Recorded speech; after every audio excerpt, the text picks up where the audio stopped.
What a time to be alive. Folks, this is John from the Ponderosa. Welcome to Prepper Nation. Thank you very much for being here. Man, there's so much to talk about. So again, what a time to be alive.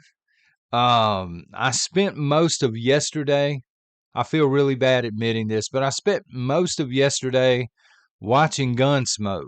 Some of the earlier seasons of Gunsmoke, and it just felt like the world was okay for a few minutes. You know what I mean? Like, there wasn't a whole lot going on other than Matt Dillon chasing them down and putting them in jail, son.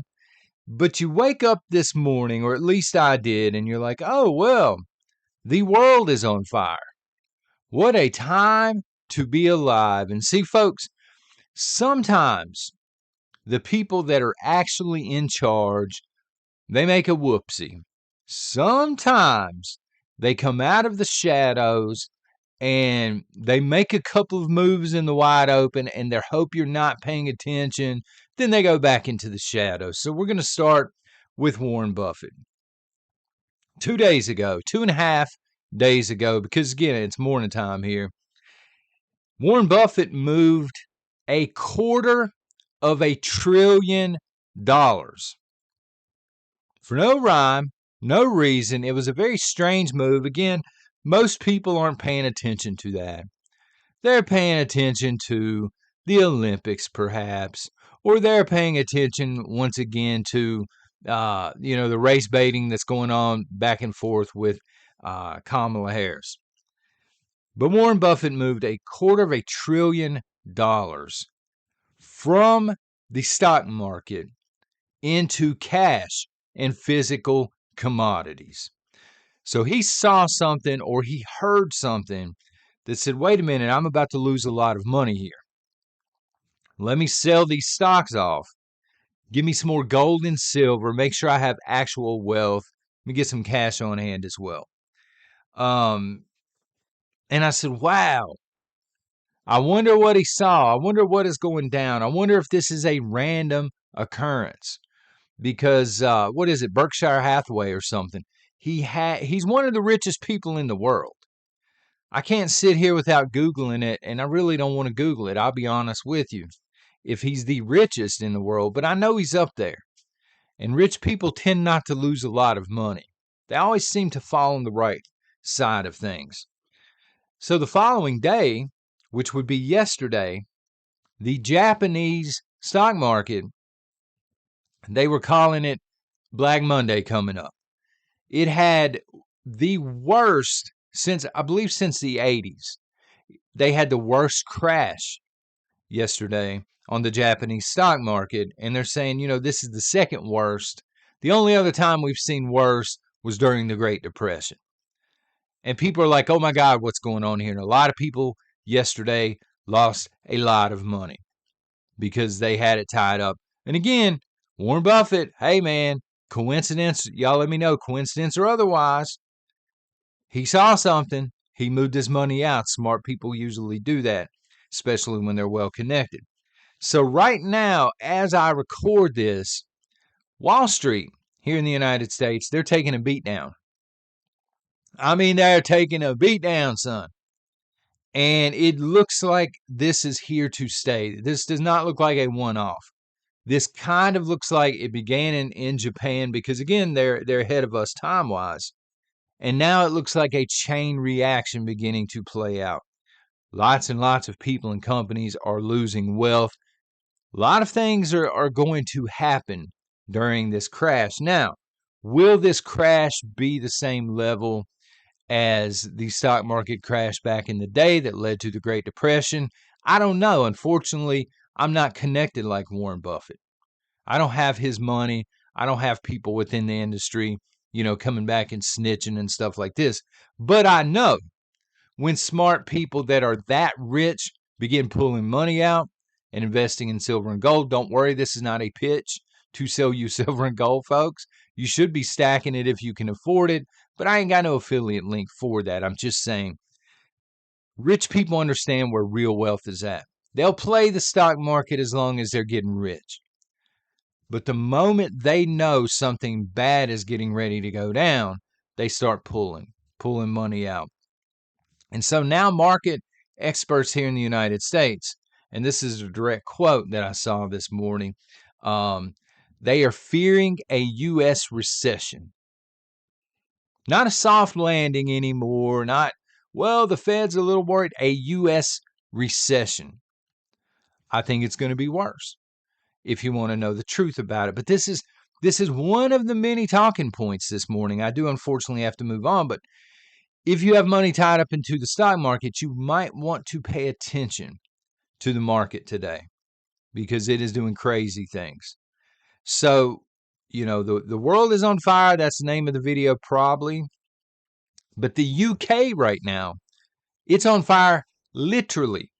It's literally on fire in spots. I know Liverpool is getting pretty nasty. Manchester, pretty nasty.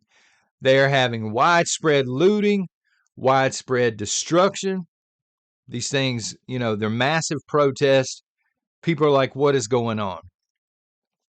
To give you an indication, okay, here's what I woke up to this morning. Again, went to bed last night, Miss Kitty, Matt Dillon, wake up this morning. I wonder what's trending on social media. The top 3 trends were World War III, Civil War, stock market crash. The 3 most talked about topics in the, I don't want to say in the world because, some countries don't use Twitter, but anybody, you know what I'm saying? These are 3 highly talked about subjects. Now, some of this can't be good. What are they talking about with Civil War? Well, they don't really know what's going on in the United Kingdom. Some people are saying Civil War is coming. Other people are saying, hey, we've already hit Civil War. What is going on here? The government there in the UK, they are calling it far-right thuggery. That is a direct quote. They're saying they're not going to put up with far-right thuggery, and people are going to be prosecuted. Of course, the problem is right now police are totally overwhelmed. The basic gist of the story is several kids were harmed, and they were harmed by people that had been imported from other countries, shall we say, and they were not prosecuted for it. And the citizens of the UK, they're going ballistic. They are targeting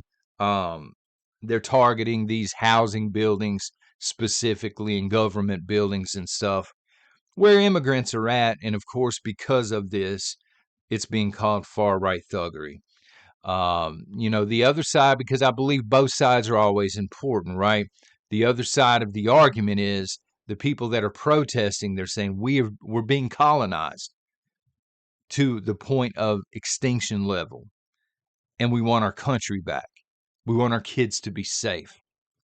We don't want to fear flying the British flag, because these people have been targeted for flying the British flag. If you've seen anything coming out of the UK recently, or France, or many other countries, in that region of the world, but specifically right now the UK, when you see a major outing, you see more Middle Eastern flags than you do British flags. And whether it's a far-right thing or not, I don't really know. But I do know apparently enough people have woken up and they realize we're being colonized. And on social media, at least, the people that are pro-colonization are like, you're just reaping what you sow. They're like, Great Britain has been colonizing countries for centuries. You're next. It's your turn. They're laughing about it. So it does look like, me personally, I don't think they're at the point of civil war yet, but it does look like they're heading that way. I got to be honest with you. It does look like they're heading that way. I don't think it's a revolution, because really and truly, if you look at the demographics of the UK now, it's about 50-50. I mean, I think that they're headed for civil war. Just my opinion. And then you go over to India, one of the largest, most populous countries in our world, right? They're having trouble, major food price surges. All of a sudden, within the past couple of days, again, maybe this is something Warren Buffett knew about. I don't know. That's speculatory on my part. Prices are going through the ceiling. And now all of a sudden, people in India don't really know how they're going to eat. And a lot of officials and a lot of people that are paying attention in other countries are like, man, this is about to spread to other countries. Because India was pretty well off, comparatively speaking, to the West. And now the wheels are falling off of their food chain, of their ability to buy food. It's not like India has been California'd. You know what I mean? California, the Venezuela of the West Coast, as I like to call it now. They were pretty well off, and this is just out of the blue all of a sudden. This really has control the food, control the population all over it, if you want to know the truth about it. And people are panicking, and because there's so many people in India, they're panicking that much more. And they're kind of broadcasting that warning to the world, hey, you're next. Secure your food while you can, you know what I mean? Which preppers should be doing anyway, right? And then you get into Israel. Man, and the entire situation, Israel-Iran, this is big news right now, and it should be. As a matter of fact, if you're on Patreon, I posted a video over there, and it's a really good breakdown of what to expect if Israel and Iran go into war red hot. Countries that will be drawn in, what that war looks like. But things are about to get nasty. This is not, I mean, they're normally back and forth. They're normally chipper, shall we say, and they're normally threatening back and forth. But Israel, the government of Israel, is now preparing bunkers for its leaders. This has a World War II vibe all over it. All over it. As World War II was kicking off, leaders were securing bunkers, right? Churchill, he had a pretty fantastic bunker in the middle of all of it. This idea that we can run the war from under the ground. The mustache man, he also had a bunker. I mean, there were bunkers all over the place, government bunkers. And so Israel is now preparing bunkers for its leaders.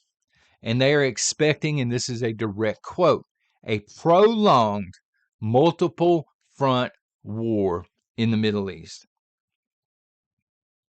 This is bad news for so many different reasons, but even if the United States is there, 100%, even if Biden and Harris have Israel's back 100%, which I'm not convinced that they do, but even if they do, munitions are going to become a problem very fast.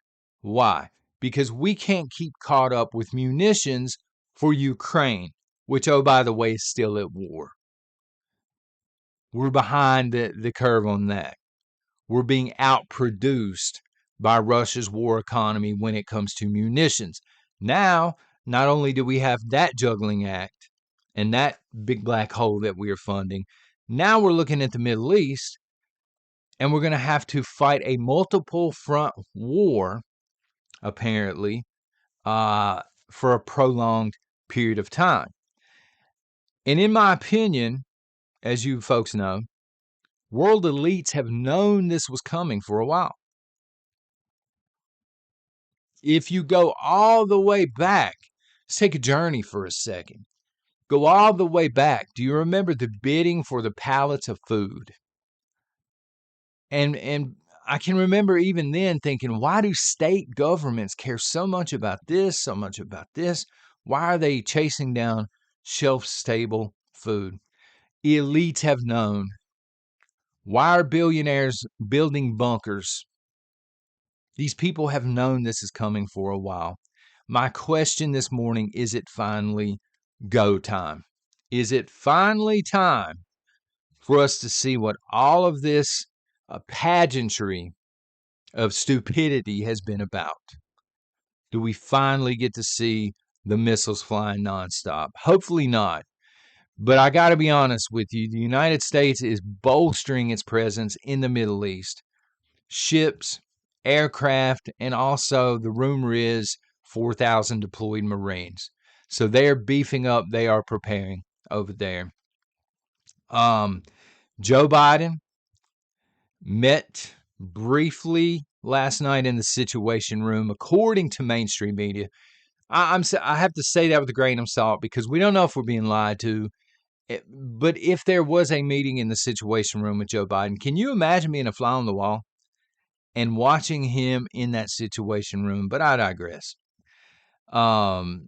Supposedly met with his cabinet, and they're expecting retaliation from Iran. The supreme leader has already said, we're going to retaliate. It's going to be really bad. And they believe they're legally justified in doing it. You can argue back and forth on that if you want, but Israel has been abandoned by its Middle Eastern allies. Seriously, Israel had a few allies. They're like, we got your back. We'll set up no-fly zones, whatever the case may be. And they've since walked away from Israel because of everything that's going on in Gaza. And Egypt is the big one, but there are others. And they are now they vowed to support Lebanon, which is one of the countries that Israel is going to have to go to war with if this thing kicks off. So a whole gaggle of countries in the Middle East, I believe, are preparing to jump on Israel.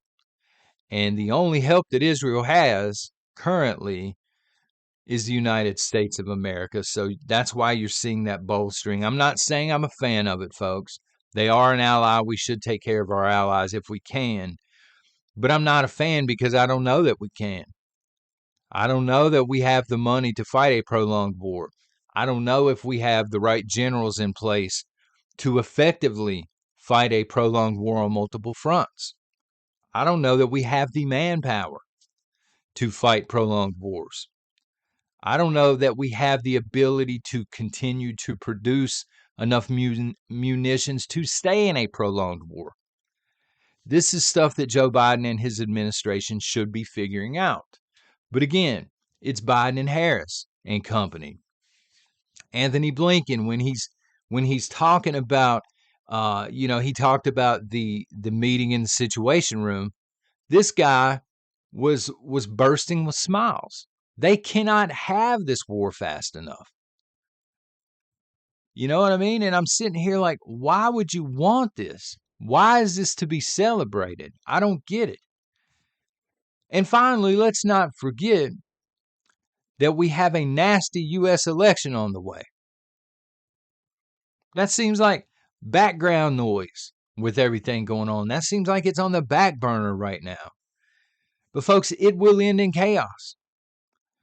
I said this 4 years ago. The next one's going to be nasty. I said this 2 years ago. You better be prepared. Because when we get to November 2024, it's going to be on. I'm telling you once again, this does not end well. This election does not end well. Some people will say there won't be an election. Maybe not. I still believe there will be. I still believe they'll do the dog and pony show. But it'll end in chaos. Do we end up after the fact like Argentina, where everything just totally collapses and it takes $15,000 to buy a loaf of bread? Financially speaking, is it going to collapse like Argentina? Do we catch on fire like the UK? Do we go that route? Are we going to be like Bangladesh? It's worth mentioning, Bangladesh is trying to overthrow its own government. I think their prime minister just resigned after running to India. Bangladesh, man, it looks like total revolution there. Who knows? Who knows if we're going to see total revolution? Who knows if we're going to see something that looks like the Civil War? Who knows if we're going to see something that looks like total financial collapse? What I hope we don't see is more head in the sand, more normalcy bias, more compliance. Oh, well, we'll get them in 4 years. That's the one thing we can't afford to see. I'm sorry, folks. We can't afford to have that this time around. As a prepper, as always, well, actually, if you're a new prepper, we encourage you to start with 7 days worth of everything that you need. But honestly, at this stage in the game, this close to election time, with all of the events going on, and I know things are expensive right now. Again, this ain't a sales pitch. I ain't got an affiliate link to sell you anything, but really, you'll feel better if you have 30 days minimum of everything that you need. 30 days worth of food, 30 days worth of water, 30 days worth of vital medications, 30 days worth of supplies, sanitary supplies, things like this. Make 30 days your target. And I know, trust me, I know plenty of you are well past 30 days, and that's awesome because every day after 30 days, you're buying yourself additional time. Folks, we don't know what we're getting ready to walk into. I don't know what I'm going to wake up tomorrow and this world is going to look like. But I can tell you things have gotten out of hand nasty at this point. Let me know what you think in the comments. Take care. God bless.